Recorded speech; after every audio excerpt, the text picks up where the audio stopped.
देखिए उनकी पूजा बहुत रही, इतनी रही कि उनके साथ में जो उनके सब थे वो लोग कह रहे थे कि भाई साहब हमारे पास समय कम है। तो हमने बोला हम क्या कर सकते, जब भी उनको पूजा करनी है, आरती करनी है, राधा कृष्ण सीताराम लक्ष्मी नारायण नर नारायण पार्वती परमेश्वर और जिनकी मूर्ति के पास पुष्प रखने हैं, प्रार्थना करनी है, तो हम ना कैसे कह सकते हैं। तो उन्होंने पूरी श्रद्धा से उन्होंने सब वहाँ बहुत समय तक प्रार्थना, आरती और पूजा की। हाँ, लेकिन उन्होंने पहले से हमको कह रखा था कि हमारे पास ज़्यादा से ज़्यादा 30 से 45 मिनट है, between 30 and 45 minutes. So we said whatever you say, we will agree to complete the program as soon as you say. लेकिन उन्होंने कहा नहीं, तो वो कहते रहे हमको ये देखिए आप दर्शन करिए दर्शन करिए। क्या कुछ दिखाया आपने उनको? देखिए पूरा अक्षरधाम मंदिर दिखाया।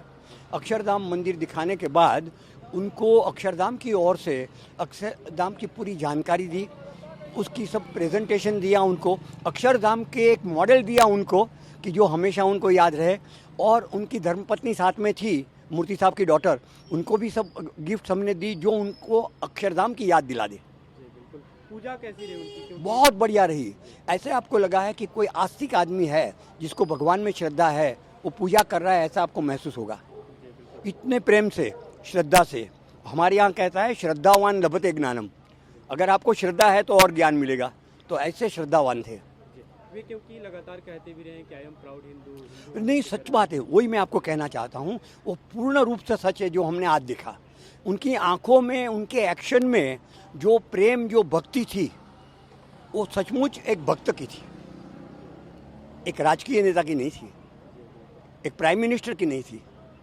यहाँ पे क्योंकि जब जैसे वे पहुँचे भारत और खासकर दिल्ली, मंदिरों के लिए, अपनी धार्मिक स्थानों के लिए भी जाना जाता है। हाँ। लेकिन अक्षरधाम का उन्होंने चुनाव किया क्योंकि यहाँ पे आके विजिट करेंगे। नहीं नहीं, ये है कि मैं आपको बताऊं, अक्षरधाम जो भारतीय संस्कृति का एक मंदिर और सांस्कृतिक केंद्र है, ऐसा ही एक केंद्र लंदन में है, निस्डन में, जो आज से बहुत सालों पहले बनाया गया था। और वो लंदन मंदिर में जाके आए हैं, तो लंदन मंदिर भी इतना खूबसूरत है, सब एग्जीबिशन हॉल है, सब देवता देवियों के मूर्तियाँ।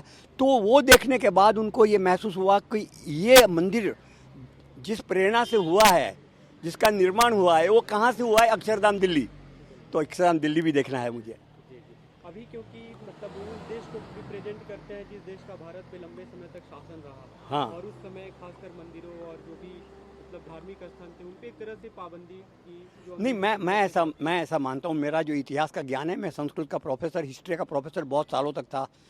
तो अंग्रेजों ने हमारी जो धार्मिक भावना थी, या मंदिर तोड़ने का या मूर्ति तोड़ने का काम नहीं किया है।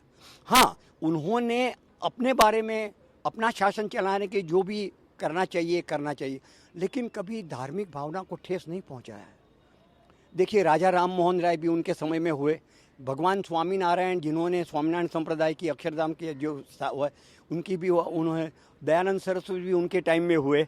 तो ये सब बड़े बड़े ब्रिटिश काल में हुए, लेकिन कभी किसी का अरेस्ट नहीं हुआ, कभी किसी को जेल में नहीं भिजवाया उन्होंने, तो धार्मिक ठेस नहीं पहुंचाई।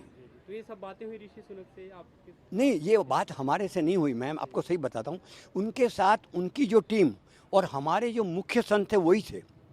हाँ। तो उन्होंने पूरा मंदिर दिखाया? पूरा मंदिर बहुत प्रेम से, श्रद्धा से देखा। जितने भी प्रश्न उन्होंने पूछे, हमारे संतों ने उसके अच्छे उत्तर दिए, बहुत प्रसन्न हो गए। आपकी स्वामीनारायण मंदिर की खासकर एक जो खूबी है, वहाँ पे एक जो म्यूजिकल फाउंटेन है और खास तौर पे वो जो दिखाते हैं कि हाँ, पूरे स्वामीनारायण हाँ, बोट राइड है, नौका विहार है। हाँ, है ना। भी उन्होंने देखा? नहीं, कुछ भी नहीं देखा। वो तो देखने के लिए आपको कम से कम 2.5-3 घंटा लगता है। तो वो कैसे, वो तो पहले से हमको बताया था कि हमारे पास ज़्यादा से ज़्यादा 45 मिनट्स है, ज़्यादा से ज़्यादा, तो हम कैसे बता सकते हैं। तो पूजा पूरी अच्छे से मंदिर का दर्शन अच्छी तरह किया, जो मुख्य है, पूजा अच्छी तरह से की, आरती अच्छी तरह से की।